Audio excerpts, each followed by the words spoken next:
Hey guys, I'm Lindsey Loon. Oh, I'm Lindsey Loon with a microphone.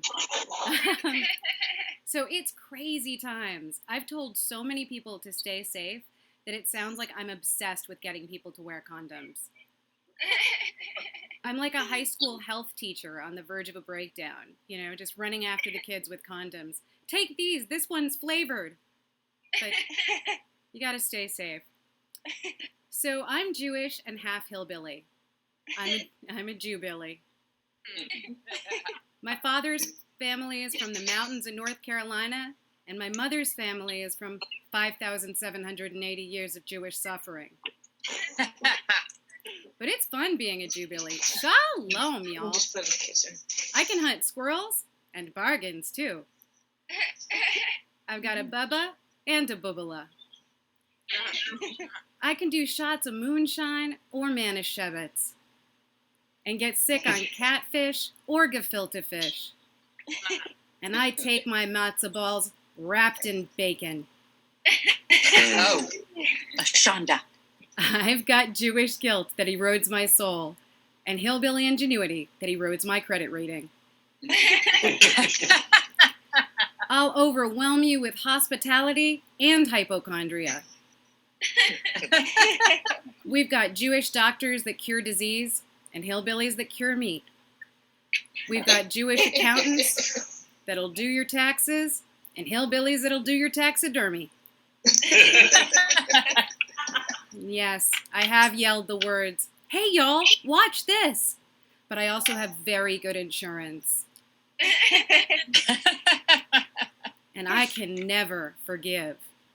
But I sure can forget. So my father's an astrophysicist, and I know what you're thinking. Another hillbilly astrophysicist. What a cliche. What a cliche.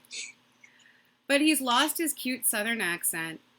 He moved to Massachusetts where he met my mom, and that's when I was born, and that's why I've got the heritage, but I don't have the southern accent either. But it happens. So bless his heart, my dad became a masshole. He also happens to be blunt and likes to drop life lessons out of nowhere.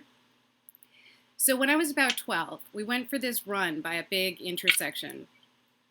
And suddenly he goes, "Lindsay, having unprotected sex is like running into traffic with your eyes closed."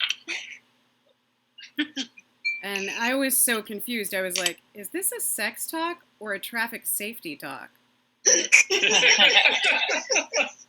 And I didn't need either. I was 12. But I realized, it's my dad. He's just being efficient. It's both. It's both, yeah. So we had another sex talk about 10 years later. And he said, I said I wanted to be an actor and comedian. And he said, "Okay, 2 things. Don't get pregnant and watch your sodium intake." He nails the life advice. So sometimes I worry that I, disappoint my parents. I'm so different to the rest of my family. But I got this tender phone call from my dad. "Lindsay, I'd like to apologize for your childhood. When you came along, your mother and I were rank amateurs. I think we've done much better with your sister."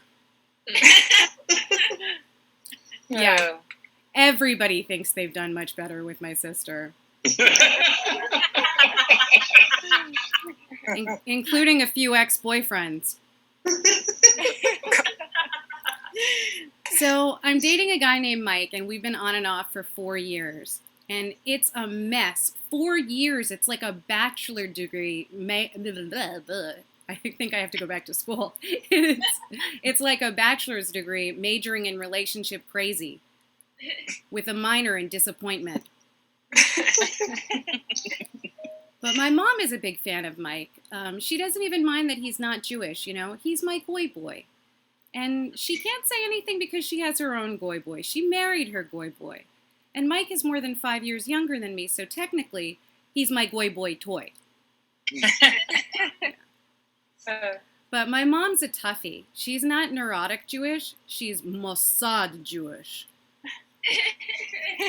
She's a surgeon, but she cuts with more than words. Yeah. She did surgery on herself without anesthetic. True story. Yeah. And she wears those sunglasses for after cataract surgery, like the huge wraparound ones. There is no medical reason. She just likes them. But when she wears them, she doesn't look like a senior. She looks like the Terminator.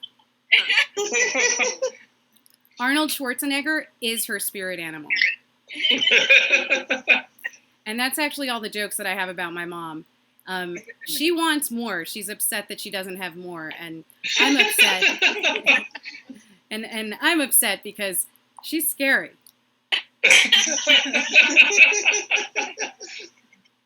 But my mom and Mike get along great because they both believe in tough love. And Mike and I are just different. I'm social and talkative, and he's quiet. He doesn't say much. But when he does, it's really mean. Yeah. Really, really mean. He's like my emotional non-support animal. But I refuse to look at it as a dead-end relationship because there's a lot of love. We care about each other. It's comfortable. It's not a dead-end relationship. It's a cul-de-sac relationship. Is it cozy? Absolutely. Is it going nowhere? Absolutely. Yeah. But I've got a plan. If things get unbearable with Mike, I'll just set him up with my sister.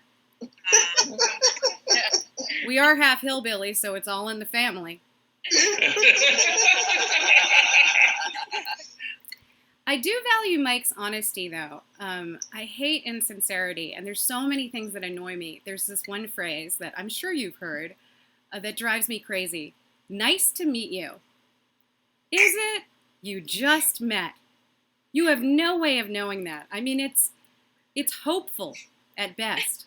The only thing you know is you started that relationship with a lie.